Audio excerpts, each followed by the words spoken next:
जेजुरी नगरपालिका निवडणूक 2025 आज प्रभाग क्रमांक 5 आणि 6 या ठिकाणी या प्रभागांचे उमेदवार आणि नगराध्यक्षपदाचे उमेदवार जयदीप दिलीपदादा बारबाई हे रॅलीत सहभागी झालेले आहेत आणि रॅलीमध्ये आज उत्स्फूर्त प्रतिसाद या ठिकाणी मतदारांचा पाहायला मिळतोय। नमस्ते, मी मीना अनिकेत लाखे, प्रभाग क्रमांक 5ची मतदार। प्रभाग क्रमांक 5 आणि 6च्या दादा जसे सगळीकडे फिरतायत यांना छोट्या मुलांपासून ते वयोवृद्ध लोकांकडून खूप मोठ्या प्रमाणात सहकार्य आहे। 100% दादाच निवडून येणार, यात काही वादच नाही। काय तुमच्याकडे काय प्रभागात प्रश्न आहेत का? पाण्याचा प्रश्न, काय रस्त्याचा, अजून काही नाही। सगळे प्रश्न, महिला सगळ्या सुरक्षित आहेत, रस्ते व्यवस्थित आहे, पाण्याची सोय व्यवस्थित आहे, सगळं म्हणजे असं काम असं सांगण्यायोग्य काहीच नाही। कारण वडिलोपार्जित त्यांचे घरात हे चालू झालं, म्हणजे यांची सत्ता असल्यामुळे जेजुरीमध्ये म्हणजे आमच्या वॉर्डमध्ये तर असं काहीच हे नाही की का दादांना सांगावं। कारण मागच्या वर्षी आमच्या साधनाताई होत्या, त्यांनी सगळं म्हणजे सगळा आमचा जो प्रभाग आहे तो व्यवस्थित हे केलेला आहे। धन्यवाद। मी विकास सातबाई। आज या ठिकाणी प्रभाग क्रमांक 5 आणि 6चे उमेदवार रॅली इथे आहे।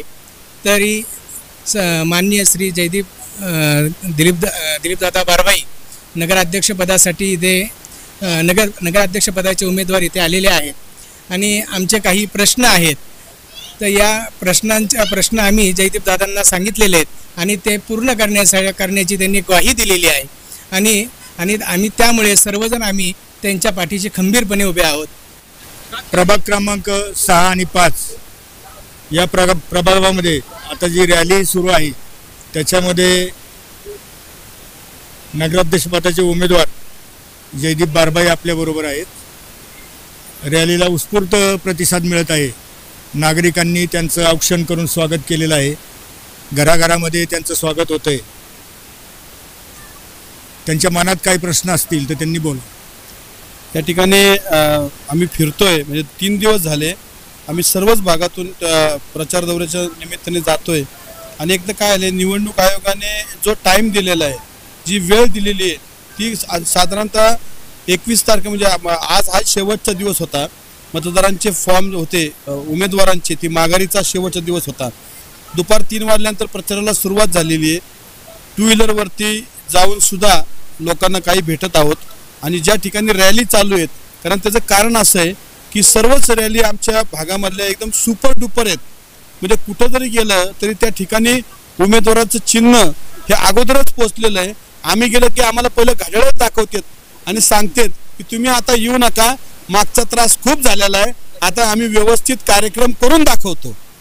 आता 5 वर्षामध्ये नगरपालिकेमध्ये काँग्रेसची सत्ता होती, त्याच्यामध्ये मोठ्या प्रमाणात काही कामं निकृष्ट दर्जाचे झालेले आरोप झाले, काय सांगा?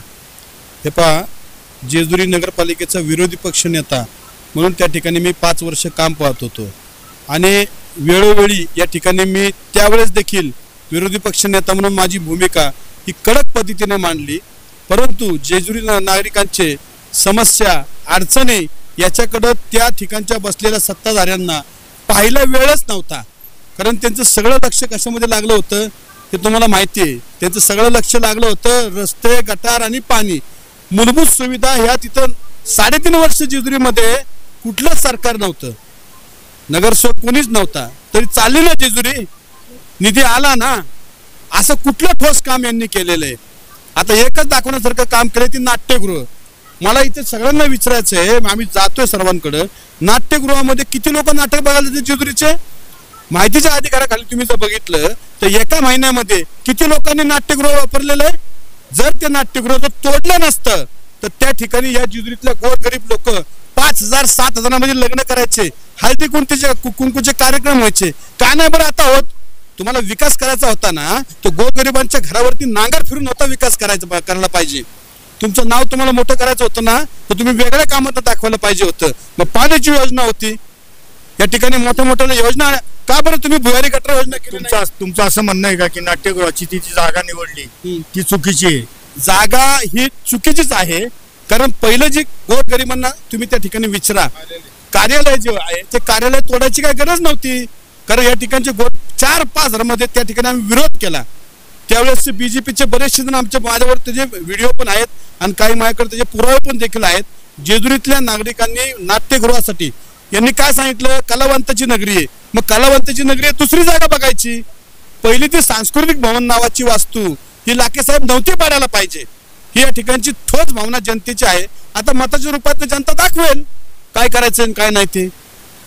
आमच्या ज्या भावना आहेत, तुम्ही विकास करताय पण कशाचा विकास करताय, कुणासाठी करताय हे पण पाहिलं पाहिजे ना. विकास नुसता ठेकेदारांसाठी नाही करायचा, हे लक्षात घेतलं पाहिजे. तुम्हाला जनतेने निवडून दिलेलं आहे, ते कचरा दिलेलं आहे निवडून. तुम्ही ओला कचरा आणि सुका कचरा हा जनतेकडनं तुम्ही वेगवेगळा करून घेतला. बायोमानीच्या प्रकल्पाचे 12 वाजवले. 2.5-3 कोटी रुपयाचा प्रकल्प होता. मला त्याचे पुरावे दाखवा तुम्ही.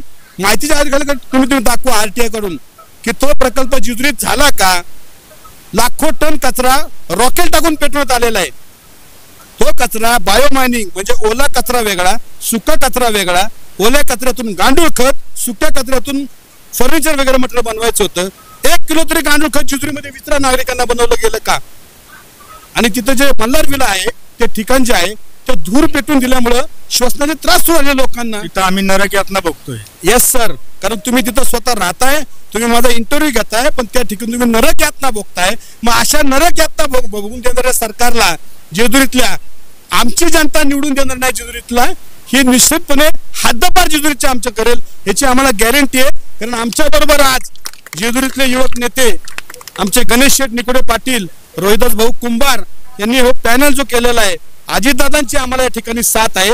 आणि नागरिकांचं म्हणणं आहे की निश्चितपणे हे घड्याळाचे काटेच चालणार आणि त्या ठिकाणी भाजपा ही पार्टी जेजुरीमध्ये चालणार नाही. या ठिकाणी अजितदादाचं घड्याळच चालणार. नमस्कार. धन्यवाद.